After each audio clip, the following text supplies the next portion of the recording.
go through, and if there are any questions, obviously we'll try and answer them. As always, COVID-19 changes every day, doesn't it, colleagues? And some days we have some information, then we have further information. So this is the information that we've got currently. If there are any areas that you'd like us to go into deeper or that we don't have the information on, we're really, really happy to find out some further information and come back to you. It was quite funny when Alia was sending me the questions last night. I tried to get them all together, and then just before I went to bed I looked on the MEN website, the Manchester Evening News website, and that had a big section on myths and myth busting, and I thought, oh goodness, why have I spent all this time doing this? I could have just given a hyperlink. So I will let you know that, but I have a look on the MEN website as well, because that's got some quite helpful information. So I wanted to start off just by giving you some facts and figures from Dr. Goga and my perspective. And this is just the information we have, and hopefully it will resonate with you and help you in terms of this very complex area, which we're all struggling to understand.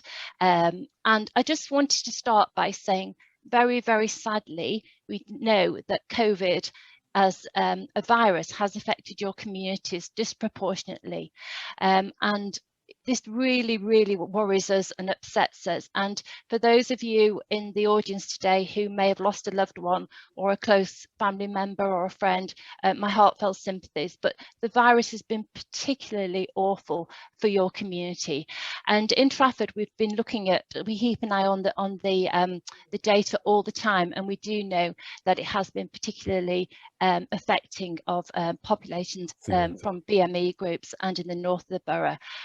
And so that's really why we feel the vaccine is so important. And we know that that BMA groups are more likely to be at risk of COVID for a whole multiple reasons, and lots of complex reasons. Maybe it's the job that we have to do, or the households, or even some underlying health conditions. But we're absolutely committed to working with your colleagues today to help you understand some further information about the vaccine and to work with you further. This is hopefully, and I'm sure Alia will confirm with you, just the start of our discussions.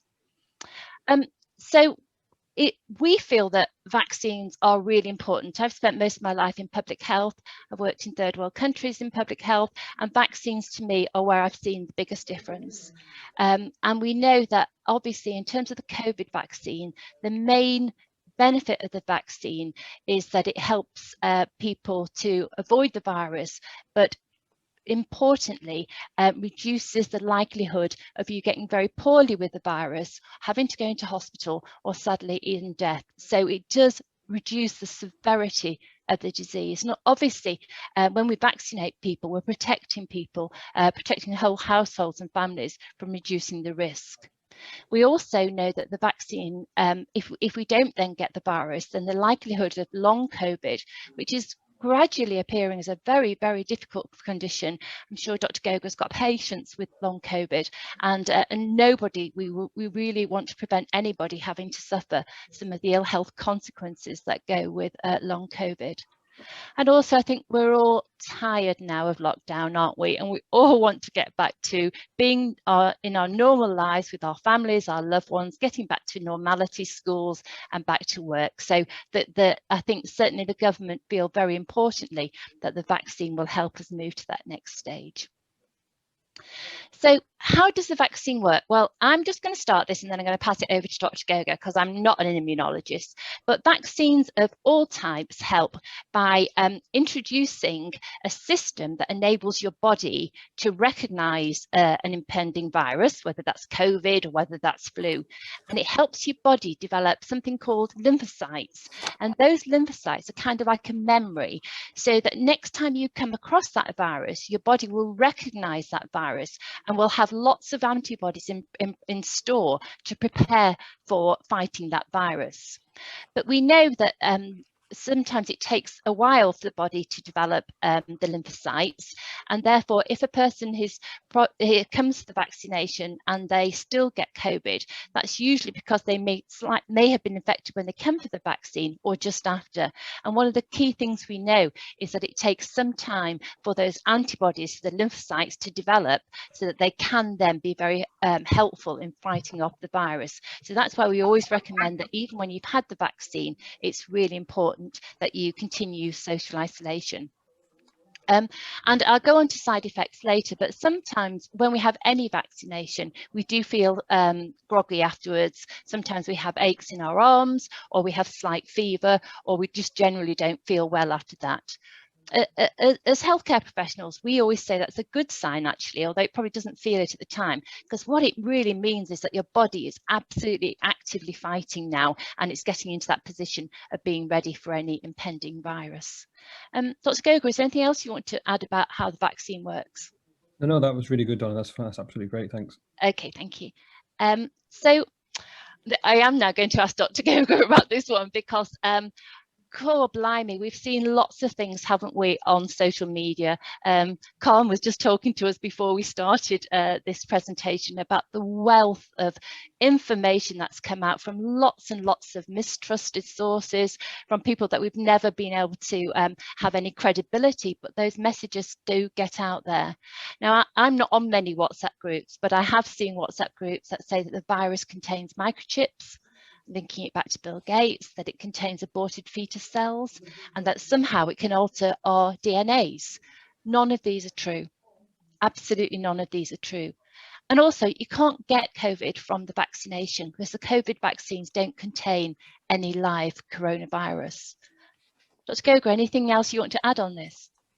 Yeah, I think as a community, well, not as a community, but I think just globally, the problem with social media is that it, and I say this with the best of intentions, but potentially it gives a voice to people who aren't qualified to give a voice on certain matters. I'll give you an example. When coronavirus first came out, you must have heard, what was the first conspiracy theory that came out when coronavirus started, unfolding? Can anybody remember the first ever, conspiracy theory? I forgot that one. There's been so many. Can you remember the 5G one? Oh yeah, yes. 5G. Oh God, yes. Birds falling from the sky. Yeah. It's not. This is all fake, and they're slowly switching on 5G, and we're all gonna, conk out and so forth. And then I don't know if you remember, but see, I also, and I don't have a smartphone, and I'm not on social media, but I managed to listen to this lecture that was given by somebody. And it was a very powerful, emotional lecture that actually you even I felt engaged into it. But when you just take a step back, because at a time when there's uncertainty, there's a lot of emotions that are involved. And if somebody can convince you emotionally over rational argument, you're more likely to buy the argument, basically. But anyway, the person who did this, claimed to be, he claimed to work for Vodafone at a very high level, and he has inside information and so forth and so forth. And then it came out, there was an article about it in The Guardian that came out that, it was completely fake. The person, what he claimed, who he was, etc. It was just completely fake. And so the trouble is that you've got people who come out, they've never been heard before. No one really knows them. No one really knows anything about them.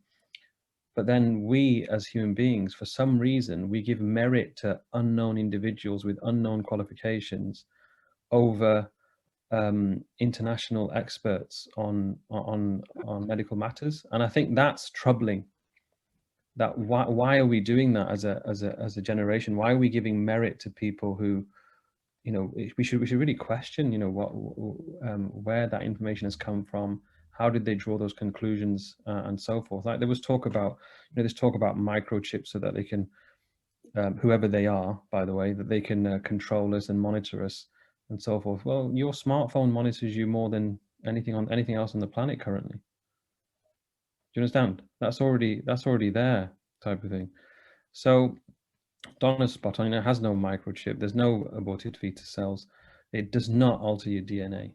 It doesn't. None of the AstraZeneca and the Pfizer that we've got, because I haven't looked into the other ones because it doesn't concern us, because we're UK using Pfizer and AstraZeneca. They both work in different modes, but in principle they do the same thing as what Donna said. They create an immune response, and then that later creates a memory for the body, so that if a person does catch coronavirus, it can deal with it very, very quickly. But the mode of action of both vaccines, the way it works is that, in a nutshell, the Pfizer vaccine, what that does, it uses something called messenger RNA, which is, imagine a transcript, a copied version of the DNA of what's called the spike protein. So what happens is that, so you've got the coronavirus, and the reason why it's called coronavirus is because it's surrounded by a crown. Corona is crown in Latin, and that crown is spikes when you look at it under a microscope.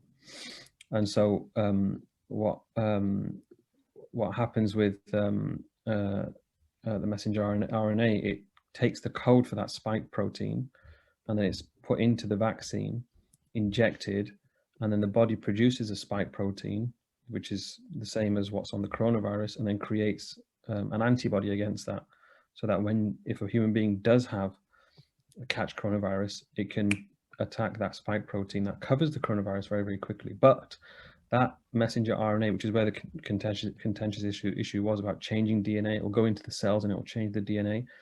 There's no evidence that it will change the DNA, because the actual the vaccine, when it goes into the cells, it does not go into the core, the nucleus area of the cell, so it does not change DNA.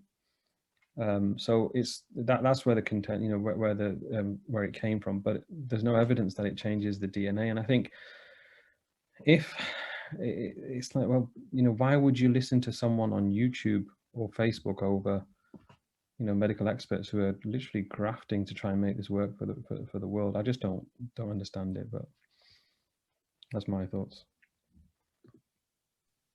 Thank you. It was great to hear that, and also hear some of that more detailed elaboration of the virus. So I think the next slide, and again, I'm just going to go on to that. Zach, do you mind talking to this one? Yeah. So there's a couple of things here. So yeah, in both vaccines there are no ingredients that's prohibited from the Muslim faith anyway.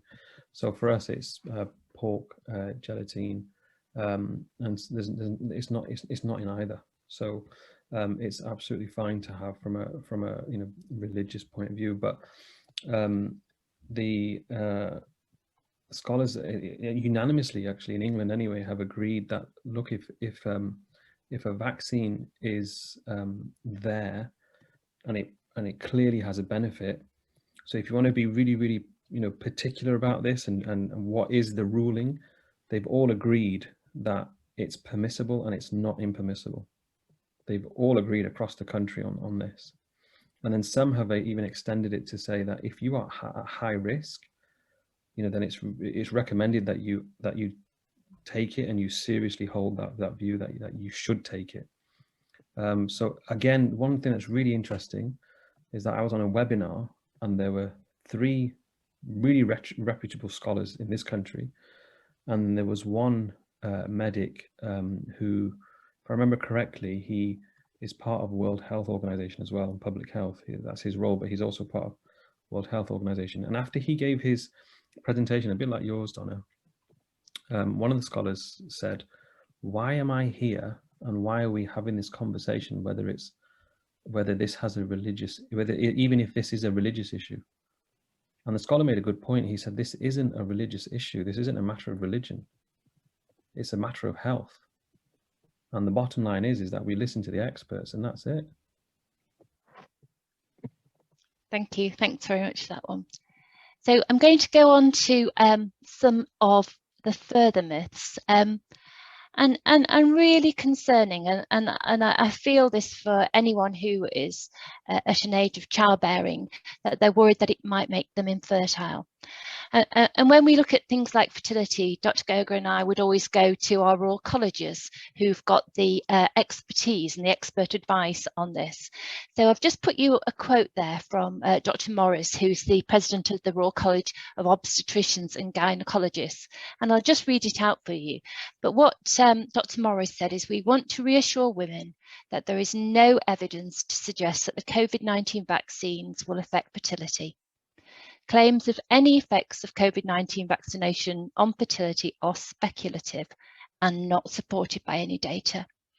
There is no biologically plausible mechanism by which a current vaccine would cause any impact on women's fertility.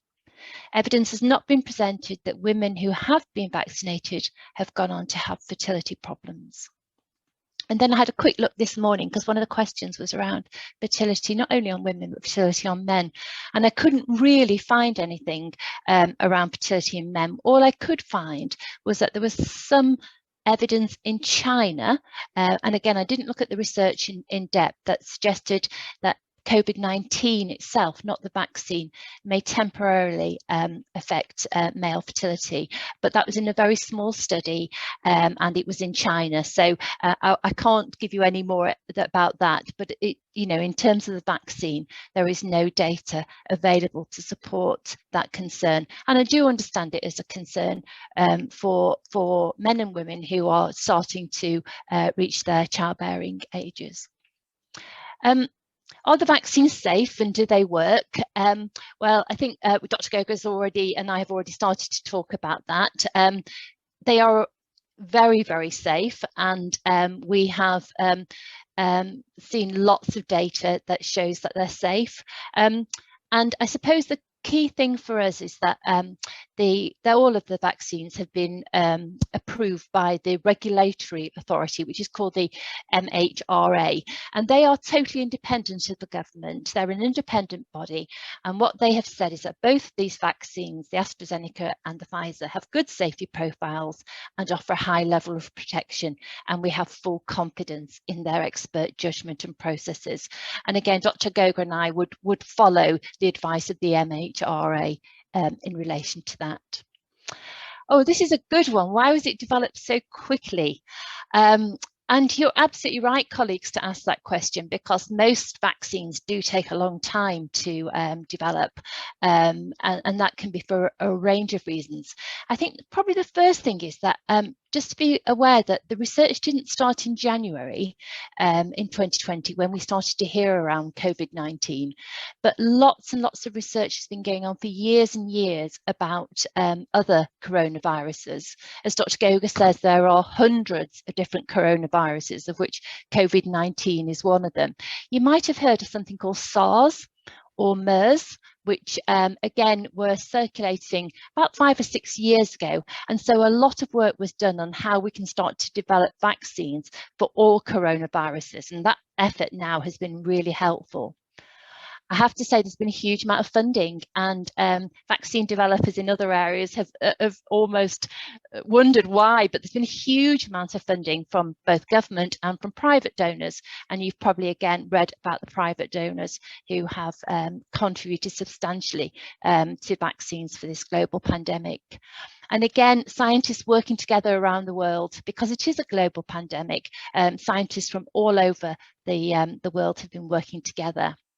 And also because of the money and because of the number of scientists involved, then we've been able to do a lot of back-to-back trials so that we can sometimes run trials sequentially and overlap them if need be, which speeds up that process. And also, again, because it's a national and an international pandemic, there's been lots of people who were willing to volunteer for the vaccine. Well, this is a good question. Will the vaccine work with the new strains?